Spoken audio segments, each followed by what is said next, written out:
The media persecuted this guy. They said he was a racist, he was a white supremacist, he was guilty, he should be, locked up for forever. Congressman, all these people have called for all these things. We saw Nick Sandmann get a huge sum of money for far less than this. What do you see on the horizon for Kyle Rittenhouse? Well, I think he has an important story to tell to the rest of the country that it's okay to defend yourself.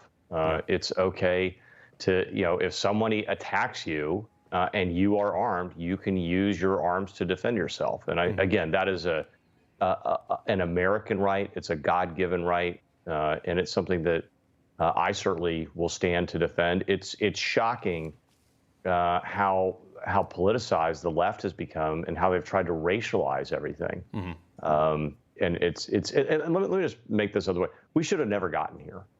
This was, many nights of rioting in Kenosha. Had the National Guard been sent in immediately, you would not have had this kind of this instance happening. Kyle Rittenhouse would have never gone through this trial. So really, the beginning failure, the first failure was the failure of leftist politicians to defend their own cities and their own streets and their own citizens. And so you had this kind of incident happen. Yeah. Well, when we played that first soundbite, this was Biden's new Treasury nominee. This is a woman who attended school in the former Soviet Union. She called for the abolition of all private deposits. She wants the federal government to run everything. We have that soundbite from her. Let's play that real quick, the first one we played this morning. The financial services industry, in my view, and I don't think I'm alone here, is a quintessential industry. This is a radical communist. Yeah, this person has no understanding of finance. The United States of America has the greatest finance system in the world. We are the premier stock market, the premier debt markets. We are the very best in the world at finance, and it is absolutely a competitive advantage. There is zero doubt that the American finance system, which we have worked really hard to build. A lot of smart people have gone into that space. It's hard to have a great finance system. It is the envy of the world, and for this person to say, it's terrible. It just shows absolutely no understanding of context, no understanding of the history of finance in this country, and the role that it plays. There is a role for Main Street. Main Street needs capital to build products, to get a loan on your home, to get a loan on your car. Of course, Main Street needs loans to build businesses, and Wall Street's part of that answer, right? Wall Street is a piece of making Main Street great. It's a symbiotic relationship, and this person just has clearly zero understanding of how that works, and clearly would be a terrible. The OCC is a very important post. It's an important position, particularly in the banking space. Right. She would be atrocious. And that quote is just stunning. just for her to say that, just no understanding. And I misspoke. I said Treasury, I believe. I meant OCC. But there was some other things in there. This administration has gone forward with, like the IRS. They wanted to look into any transaction over $600 in your bank account.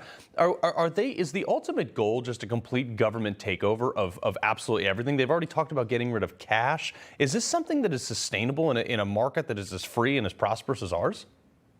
Yeah, we here in America, we treasure freedom. We enjoy it. We don't like government takeover of stuff. And this OCC candidate wants to basically take over the entire banking industry. The country is worth about $120 trillion. She's saying, hey, the $20 trillion of banking assets, I want to take that over. I don't want to have anybody have anything. I want to have all 20 trillion of that on deposit with the federal government and not with private institutions. And we all know that private institutions innovate. They come with new ideas, new things. If the government was in charge of it, will we have credit cards? Would we have so many great financial products that we use every day, like Venmo or all these online payment applications that we really value and use in our daily lives? The private industry has innovated, right? Private financial companies have come up with these products that we all use every day and really have made a big difference in our lives. And we know if government was running it, they wouldn't do that. Yeah, well, and that's the problem is, people like Elon Musk have been on the cutting edge of building and innovating and things just like what you said. I will say, obviously you have a couple outliers. You had the Manhattan Project. You had Al Gore invented the internet, of course. But outside of that, it's been basically private sector innovation. I got about 30 seconds left. When government regulates more, does that lead to regulation, or does that lead to innovation, or does it always stifle it? Well, when the bigger government is, the smaller we are. And my Van Taylor's purpose in government is to fight for freedom. And the bigger government is, the less free we are. The more regulation there is, the fewer choices we have. So I'm for making sure that we have freedom, and I'll fight for freedom every day. Well, Representative Van Taylor, we appreciate it very much. Great to be with you. All right, sir. We'll talk soon. You just watched Newsmax TV, America's fastest growing cable news channel, now in more than 70 million homes. You can get Newsmax TV on your cable system or check your cable guide. And if your system doesn't carry Newsmax, call them, tell them you want Newsmax TV, because we're real news for real people.